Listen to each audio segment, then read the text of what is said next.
Hello everyone and welcome to one of your DMU's live events leading up into the COP26 summit.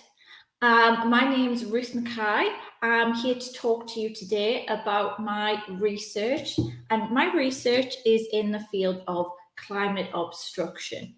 Now, that probably sends crazy flags. I don't know what that is. Well, that's what I'm here today to talk to you about. Before we start and I go through some key points about what climate obstruction is and what that means for COP26, as well as climate action more generally, I'll give you a background in terms of me. So I've been working on the topic of climate obstruction for the past 8 years. Before me, there was a field of research, so academics that started to come together to highlight this topic. However, it still remains a topic that is largely unknown, or it needs more exposure. And that's not just simply for no reason.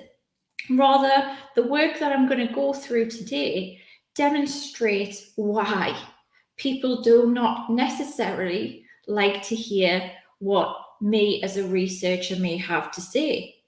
And this is because it fundamentally challenges notions of everyday practice. More specifically, we address questions of power, and particularly the role of corporations, particularly fossil fuel corporations and large natural resource intensive industries.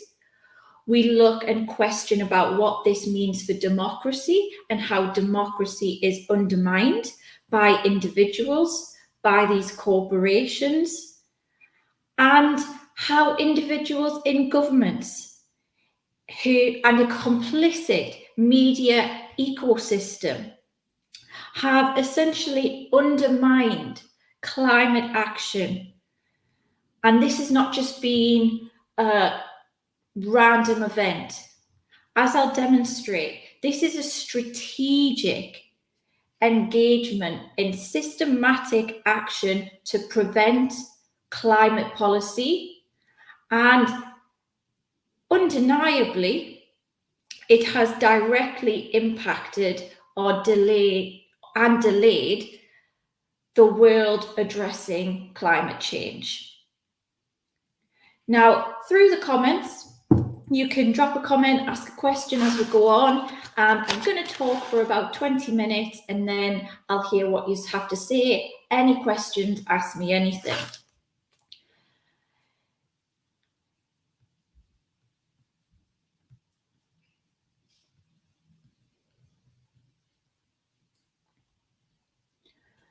So the first thing to state really is, what do I mean in terms of climate obstruction? I've said it and you're probably thinking, what's that? Well, in short, climate obstruction refers to a highly developed network of corporate actors, including fossil fuel corporations, public relations firms, so PR firms, government and state-based departments and individuals, conservative foundations, partisan, libertarian and neoliberal think tanks, trade associations, research institutes and universities, and other individuals who have actively sought to prevent global and/or national action on climate change over the past 4 decades. Their efforts have undoubtedly delayed adequate climate action. They've used an organized media campaign.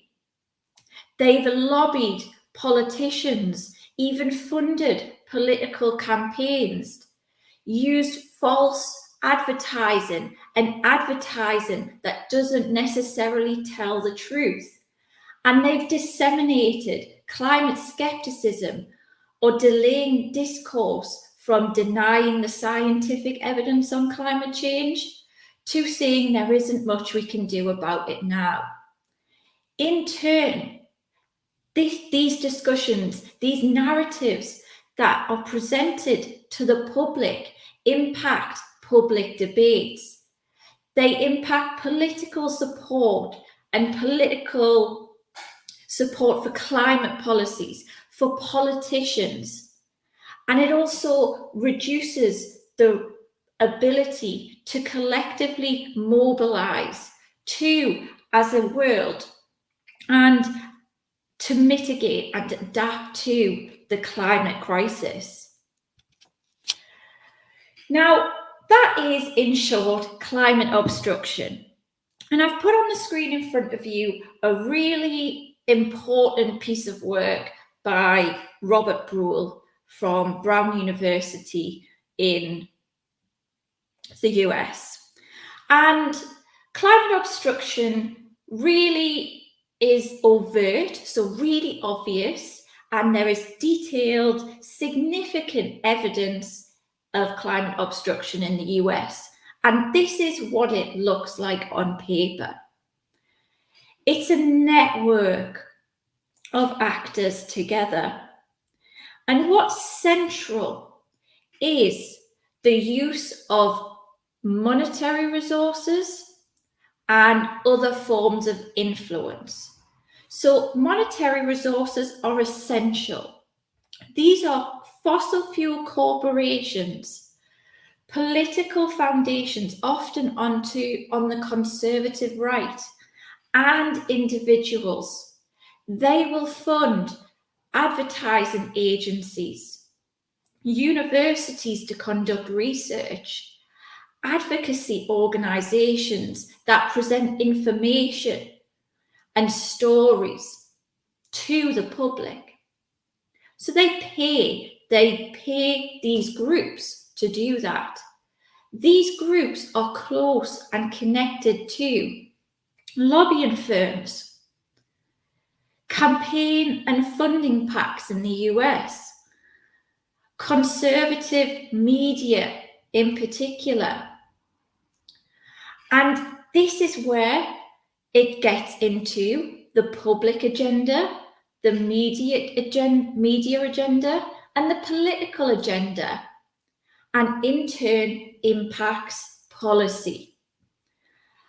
And if you've been keeping up with the media on fossil fuels, fossil fuel interests, you'll recently know that in the US, they've recently had an oversight committee on this systematic campaign by fossil fuel corporations to undermine climate action. And that's based on the work of researchers in this field, along with activists, along with lawyers who have come together to address and challenge and in effect hold to account this obstruction movement, and particularly fossil fuel corporations. Now, this is not a new phenomenon. As I said at the start, you might not have heard of it, or you might not be as aware of obstruction research or really the impact of particularly fossil fuel corporations that they have had on climate change policy. But this has been going on for years. Exxon in 1979 knew they had their own scientists together. They had their own scientists document the impact of their industries on climate change. So they knew, but when the seriousness, when you see that your business practices are impacting the environment negatively, what was going to happen? Going to change business practices? Going to stop removing fossil fuels from the ground? No, these people wanted to protect profits. These organizations wanted to protect their profits. They wanted to keep the business as usual. And this would help mediate stakeholder concerns.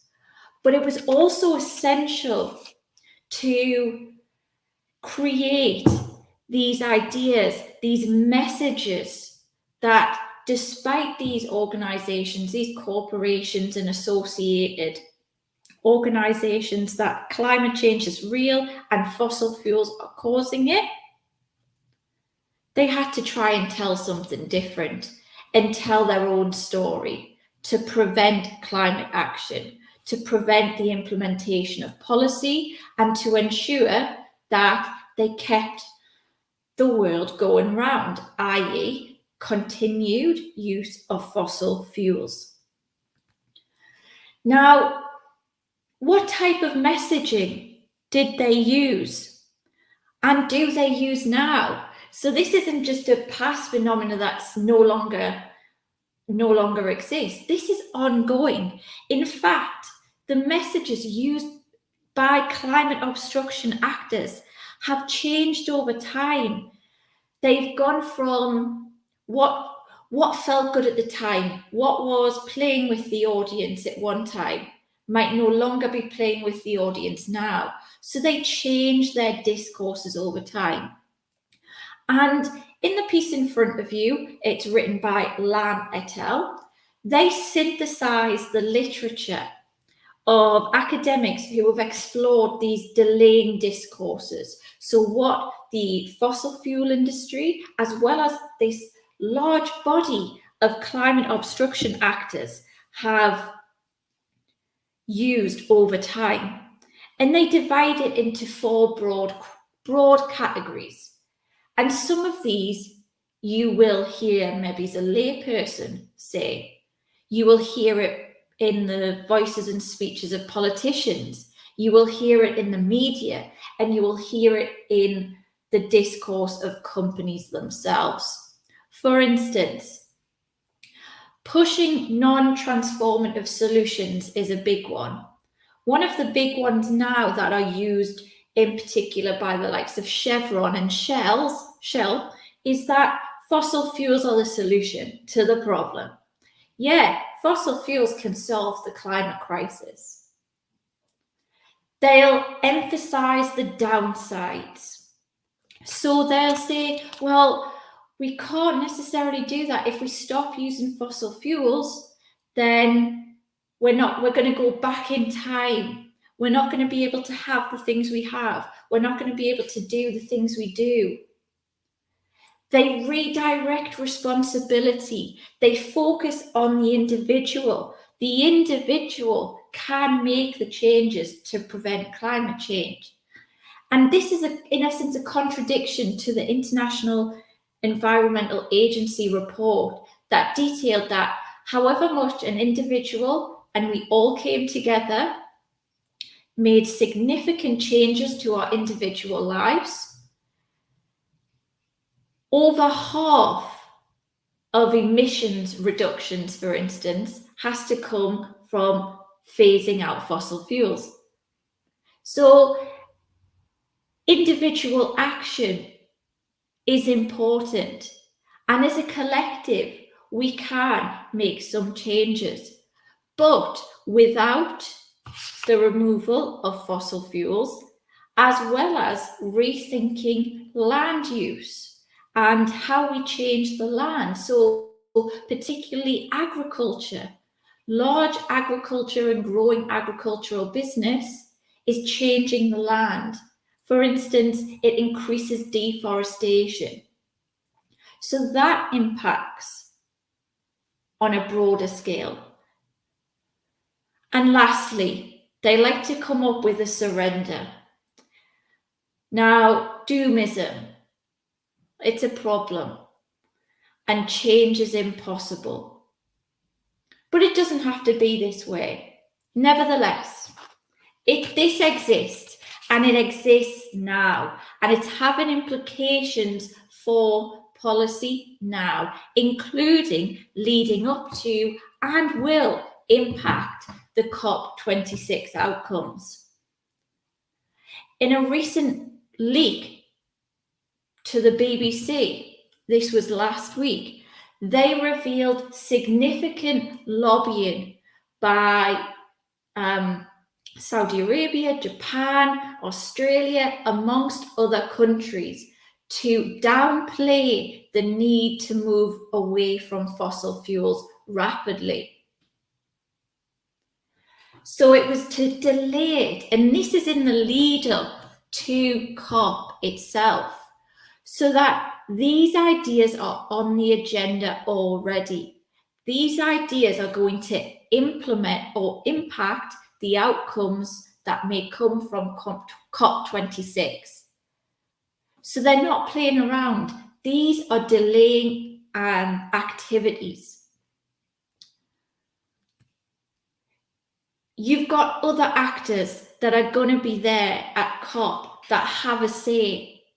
We know that the aviation industry has historically impacted European climate policy. They're going to be there. Their interests are going to be represented at the COP event. They've used delaying discourses before. Big agriculture also has a say. The fossil fuel corporations are going to be there as well. They're lobbying already, and they're going to be there, or they're going to have representatives there that are going to undermine action and efficient and enough action on climate change. And lastly, banks. Big banks fund fossil fuels. It's what keeps the global economy going round. So these are another big organisation and group of organisations that have a say in the COP26 outcomes. Well, where do their interests lie? Slower, more delayed climate action is the best, yet this deviates from the likes of the International Environment Agency report and the recent IPCC report. So why is this being avoided? Why might you not have heard about this? Why is it not out there? Because it's frustrating. It gets me angry. It gets me, it's so important. But it wasn't until, and it should change with the most recent IPCC report, that we fully acknowledge the role of climate obstruction actors.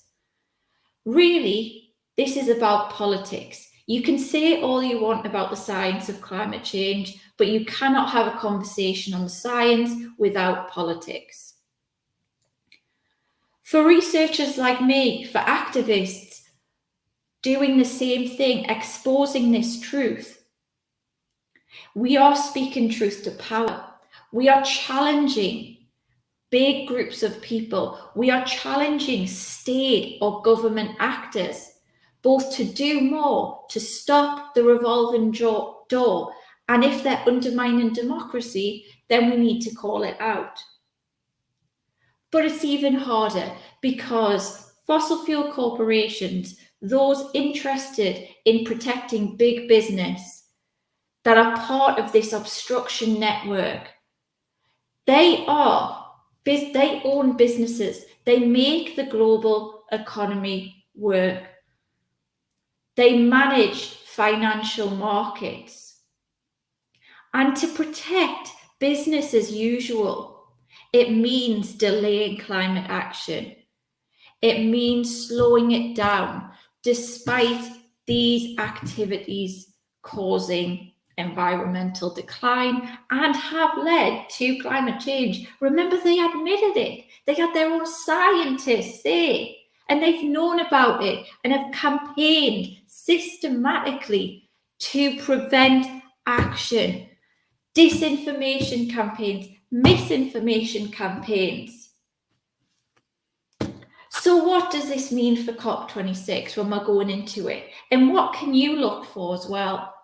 Well, what's going on behind the curtains? So you have your big events at the COP26 events, and you've got loads of side events that go on.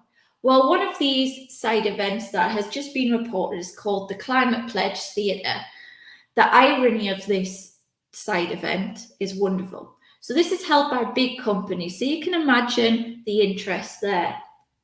There's side events held by counter-movement organisations. They've even got their events online, so they're promoting these alternative positions which undermine climate policy out there. There's going to be delaying discourse and activities throughout COP26. This might come in the form of stalemates. There's going to be give and take decisions. But you have to think, right, okay, yes, this is a reasonable adjustment to make, but remember, there's systematic plans in place or activities that have happened before around these lobbying activities that are going to or mean there may be attempts to undermine climate legislation. And the next important thing is to watch out and check really what is net zero. So one of the key things that will come up in the key discussions around nationally determined contributions is reaching net zero. But what really is net zero? Is it a form of greenwashing? Yeah, so there was net zero, they're going to talk about it. So instead of removing fossil fuels, it's, well, we'll use fossil fuels, but then we'll increase carbon offsets. Well, while carbon offsets might be effective, you're not achieving net zero. Rather, you're reducing emissions, using emissions, whilst, so not coming off fossil fuels in essence, and thinking by investing in carbon offsets, often in the form of large tree planting schemes and so on, that's the solution. But you're still emitting, or you're still making pledges that really aren't good enough. So when it comes to COP, look out for those discourses of delay. Look out for who's not at the table. Importantly, whose voices are not being heard. Because climate policy does not only intersect with the environment. The decisions around the environment are entangled in foreign policy. They're entangled in domestic level social policies. When it comes to the geopolitical environment, there are inequalities. So whose voice is going to get heard? Who's going to have the loudest voice at the table? Is it going to be the hegemonic USA? Who is already, the discourse already in the US is, well, China isn't doing enough. So there's historic and ongoing geopolitical tensions that exist already that will in some way, shape or form, I would undoubtedly say, impact these negotiations. You want to be checking out, are people criminalising protesters at the events? Recently, things like the bill in the UK, you've seen the criminalisation of protests in the agenda of the Tories. Well, we don't make any collective action. Big changes, collective mobilisation haven't come without protests, haven't come without the ability to undertake effective action. So out on the streets. When you take that away, you stop the opportunities for people to present these important messages about the climate. Check out for language that pits individuals against the environment, that pits us against them. Look towards tensions around domestic sovereignty and the sovereignty of over natural resources and the, well, in our country, we can use our resources. Now, this is not to say that a country should not use their own resources, but that sovereignty can well manifest in more of a resistance to multilateral agreements. And lastly, if you're watching any COP events, you're listening to media coverage, think about power. So if you have any questions or comments, type them in the chat box, and you can also contact me on Twitter. My Twitter handle's at Ruth McKie 1. You can contact me via email. You can check out my ResearchGate research profile. You can watch on YouTube a recent keynote speech that I delivered. And you can also check out the work of the Climate Social Science Network, an organisation, a network in the US that brings together scholars in my field that are really pushing the work to challenge and make impact, drive impact to say climate obstruction. This needs to stop. We have the evidence. It needs to be challenged and people need to be held accountable.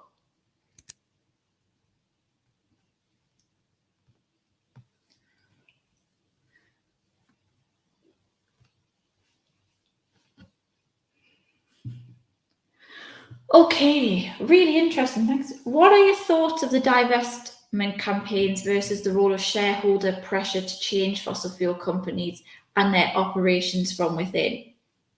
Oh, I like that question. Oh, let me put it. I think divestment campaigns come from that challenge, that mobilization, that activism. So you've seen the divestment campaigns at the US universities and how effective they have been.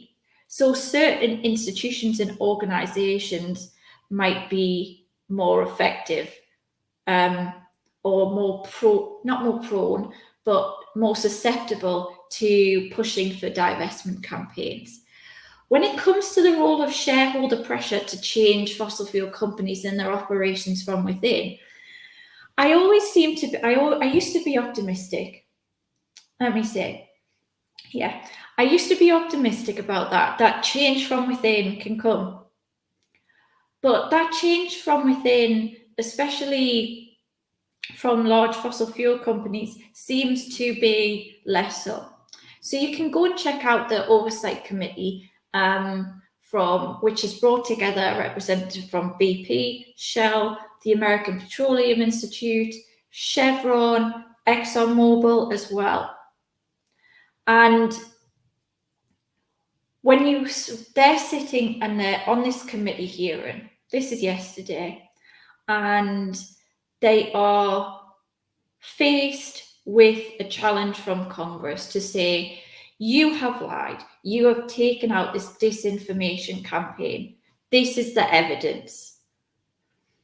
And they don't seem to be, how should we put it? They're using delaying discourse. And I think if this is what's happening at the large level at corporations, how far is shareholder pressure making a difference? I'm not too sure. So I hope I've answered that question for you.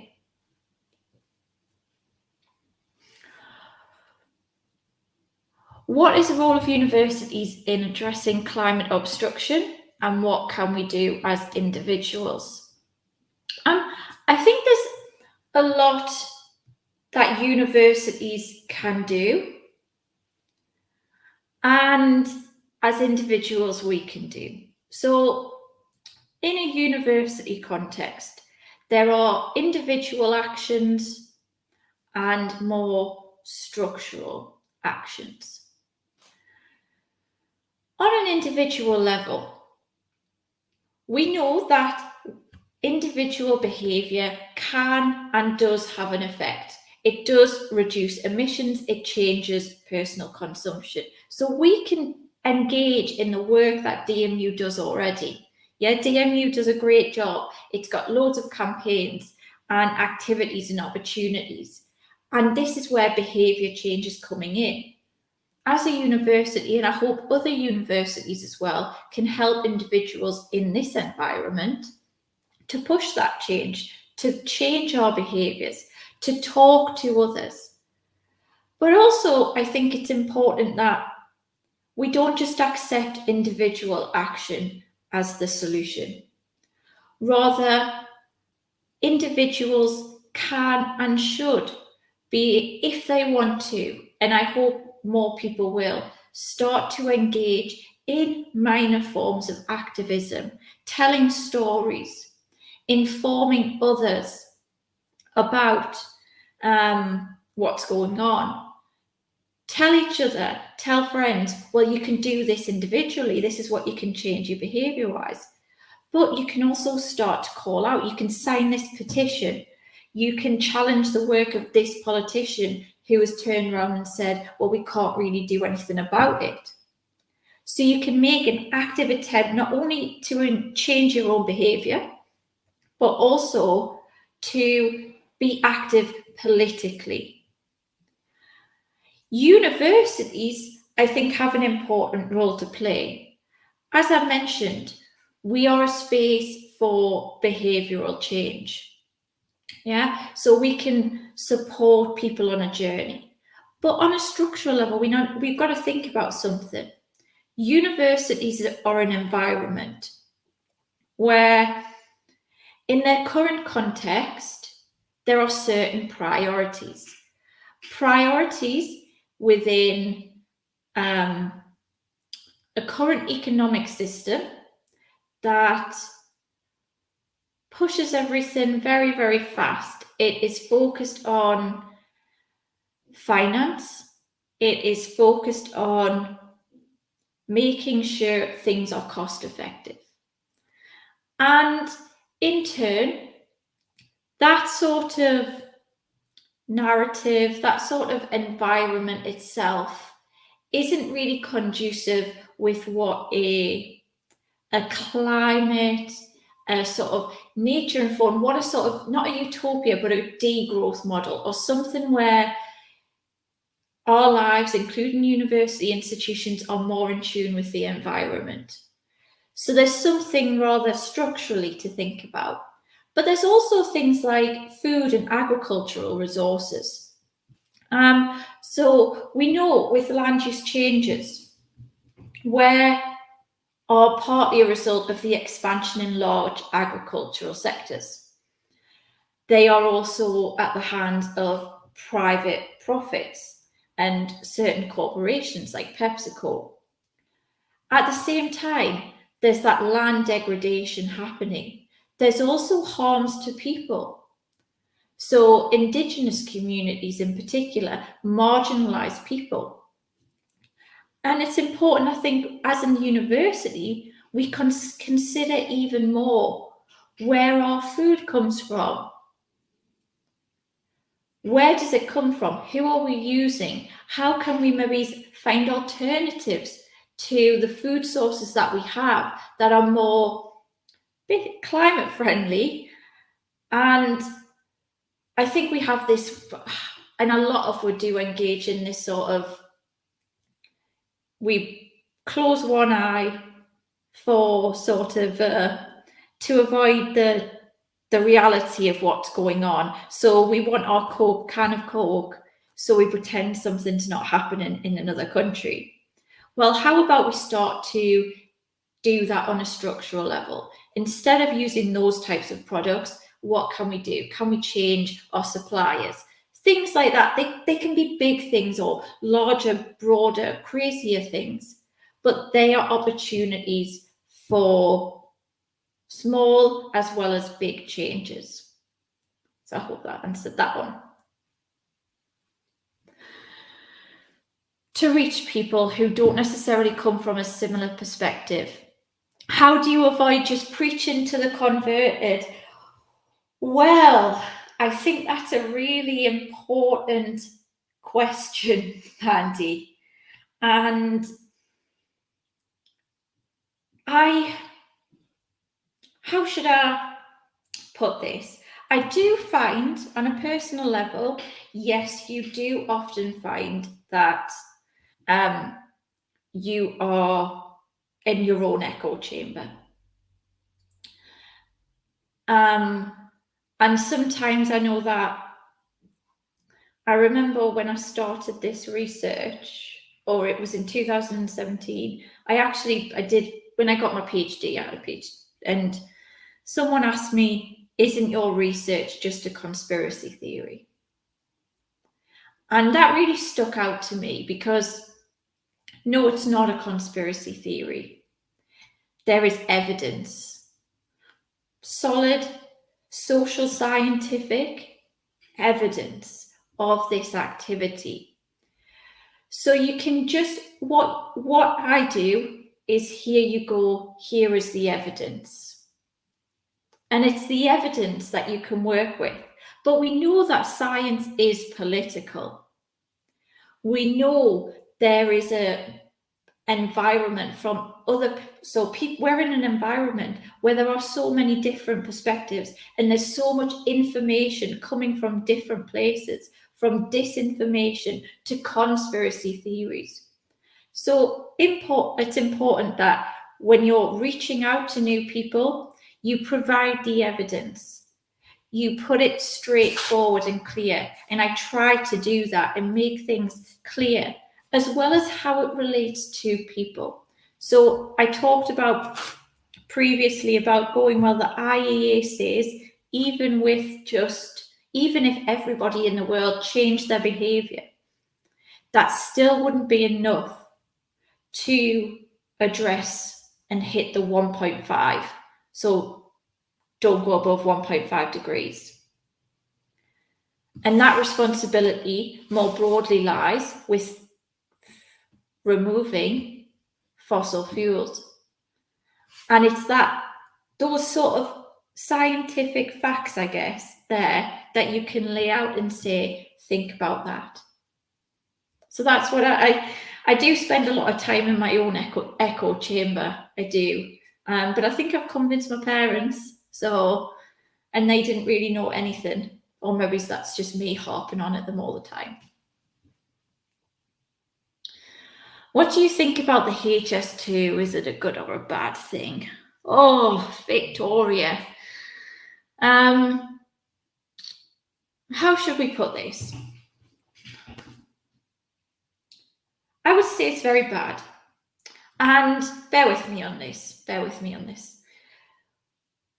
What is HS2 going to achieve that's not already available? Shouldn't we be thinking about alternatives? So should we not be thinking about where other investments can go? What are the forms of travel? Where can that investment go instead of HS2? Ones that are more environmentally friendly, ones that will actually have longevity. If we're going to actually make a change and really do what we need to do to not go above the 1.5, should we really be building HS2? So, and that's political. It's essentially just keeping things and not wanting to admit that it's a bad idea, and instead we should be investing in other areas, other more environmentally friendly, conscious, sustainable, and more preparing for a future. A future where the climate has changed, and we will need to rethink behaviors. But the climate discourses of delay, people that propagate that will say, oh, well, we'll be all right, we'll just have to adapt to it and then keep business as usual. No, that's not good enough. That is not good enough. If we cared about humanity, if we cared about each other and the environment, just saying we'll adapt and we'll just have to deal with the consequences is not good enough. Those things like HS2 are not conducive to a 1.5 climate degree future.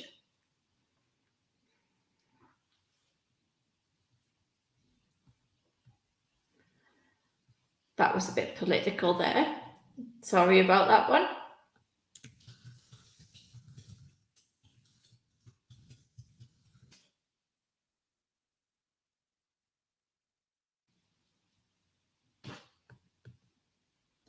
Okay, so I hope that I've been able to talk you through some of the ins and outs of what climate obstruction research is. And I hope you haven't come away thinking that I'm a crazy conspiracy theorist. Because if you go to my work, and the links have been posted, if you go to the work of others, we have an evidence-based. People are being challenged in governments. And we need to spread this message more, to have more conversations. If you want any more information, drop me a link. There are links in the chat which provide more information, and I hope to hear from you. Drop me an email in the future. Thank you very much.